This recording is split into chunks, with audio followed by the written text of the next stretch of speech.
I'm Diana McCallum. And I'm Andrew Ivamy. And this is episode 3 of Fan vs. Fan for The Flash. The metahuman we're looking for can transform himself into a poison gas. That suit does not make everybody safe. For every person you save, there's going to be somebody you can't.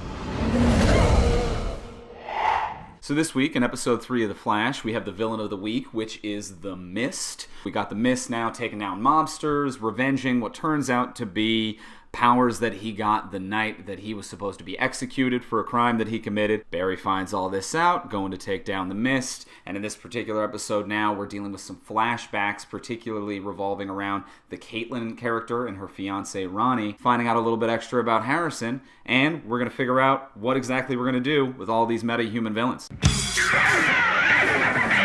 What did you like about the episode, Andrew?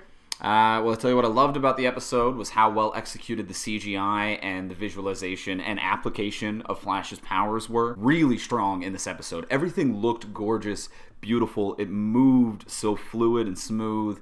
And even the final battle scene between Flash and the Mist, just the quick little jumps that we're getting. That little bit of electricity. That little bit of movement. It looked so incredible. But really well done. Everything's always looked good on this show. Everything's always looked good. Cheesy yet on a show that could be really now they're cheesy. showing how it can look good and how they can apply his powers a little bit better. It's only episode 3, and he's dealing with regular crime now like a champ. Just the day-to-day stuff, like there's a guy with a gun in a truck, that's finished. It's done. It's no problem. And now it's just all about the metahumans, which is what you want the show to get to. And they got to it in episode 3 smoothly, powerfully, and now I'm really interested in how he's going to deal with upscaled problems. It's what I want to see in the show. And what about you? What are you feeling right now for the show? What do you like? What I really like about The Flash is I actually love the relationship between kind of Barry and his two dads. I find Barry's got a really great relationship with Joe. He's taking care of him. He gives him great advice. But just every time he goes and visits his dad and is in prison, and his dad is just the best dad ever. The best dad. I'm proud of you. Like, stop visiting me, telling him stories about his mom. It's never about him, even though he's the one in prison. He's just the greatest father I've ever seen on TV. Well, I want to get him a Father's Day card on Father's Day. He's that good a dad. I'm going to send one to a fictional character. Oh. Another thing I liked that relates a bit to his powers was this was the first time we saw Barry do a face blur. When he went into the prison, he saw his dad saw him, and he started vibrating his face so fast that you couldn't see who he was, which is a thing Flash does in the comics all the time. The first Flash actually didn't wear a mask because he constantly was vibrating so no one could recognize or photograph him. What are some things you didn't like about episode 3?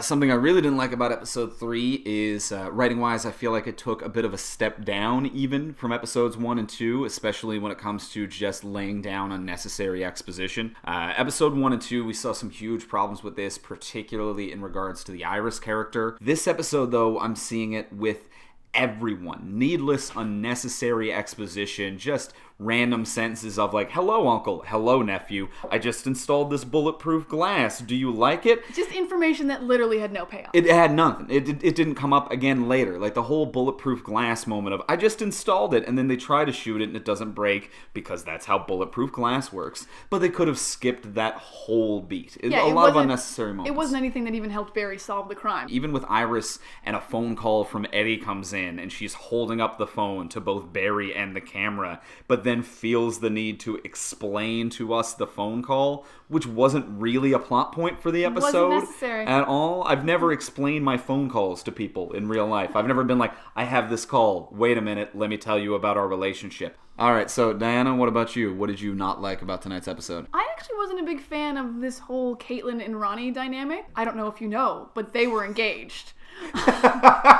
It's hardly ever come up. We finally get to see them interact in these flashbacks, and they have no chemistry, although that's not surprising, because I'm so sorry, this girl playing Caitlin doesn't have chemistry with anyone. I get the impression that he's a good actor, but there didn't seem to be a sense of urgency with any of his scenes. He's sacrificing his life for the greater good, but you don't really feel that power from him. He's just very much like, I'm here, here's what's going on, you guys crunch the numbers. We watched two people who were supposed to be desperately in love, like dying together with those on the walkie-talkies, and I felt literally nothing. But also the writing wasn't great. I think when you're supposed to be having a moment with your love interest where you're dying, you shouldn't say, is Cisco there? Easter eggs. So in tonight's episode, there were 2 small Easter eggs right at the very beginning. If you look at the movie title of the movie Iris and Barry went to, you will see that they went to Blue Devil 2 starring Rita Farr. And Blue Devil is a DC Comics character. I don't think he's going to show up. He's pretty minor, which is probably why they used him in the title credits for the movie. And Rita Farr is Elastigirl, a member of the Doom Patrol, also a very minor character. Anytime there is a moment in anything DC with a movie theater, always look up and check out what the marquee says. You see Mask of Zorro, the Waynes are about to get murdered. Another very small Easter egg was just a little mention by Barry that he doesn't want a museum. And of course, in the comic books, The Flash has a museum, and it's amazing. It's this huge museum Central City's made to honor him, and it's just full of his villains, and he destroys it all the time and then rebuilds it, like accidentally destroys it. He's not just like, I hate this. And the very last Easter egg, kind of more of a foreshadowing, Caitlin describes her and Ronnie as fire and ice, which sounds like an answer you give for like a beauty pageant response about something. Dentine commercial, maybe. So, of course, Ronnie is about to become Firestorm when he comes back, and Caitlin will eventually be Killer Frost, explaining the fire and ice line, which might have seemed really choppy and unnecessary to anyone who didn't know those things. I would hope. Knowing those things, I found it choppy and unnecessary, but still exactly, fun. Exactly.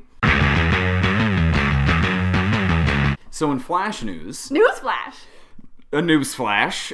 Some big Flash stuff happening right now. Just got picked up for a full season, so ratings have been good. Things are looking good for the Flash. He's got a bright future ahead of him. Well, now they have the big screen Flash cast, who's going to be played by... He's being played by Ezra Miller, something I'm not sure they really needed to announce yet. I feel like it's not even that insulting to the show, but especially to Grant Gustin, who plays the Flash. Just It's to be insulting like, to Grant. You just started acting as this character, but we got a new one already. We got a new guy in the wings, don't you worry. And it was so unnecessary because they announced so much that day that the additional Flash announcement didn't do anything. They could have rolled that out a little bit over time as opposed to having this fresh show on television that's finding its audience and just kind of trampling over it with bigger and higher budget news. It hurts. Thanks for watching episode 3 of Fan vs. Fan. I've been Diana McCallum. And I'm Andrew Rodney. Be sure to comment, share, talk about this. I want to know if you work at a particle accelerator plant. Is this a good place to hold prisoners? Stuff like that. Let's talk about it. Or you can tell us on Twitter at Dorkshelf. And subscribe right here. Both those things are great.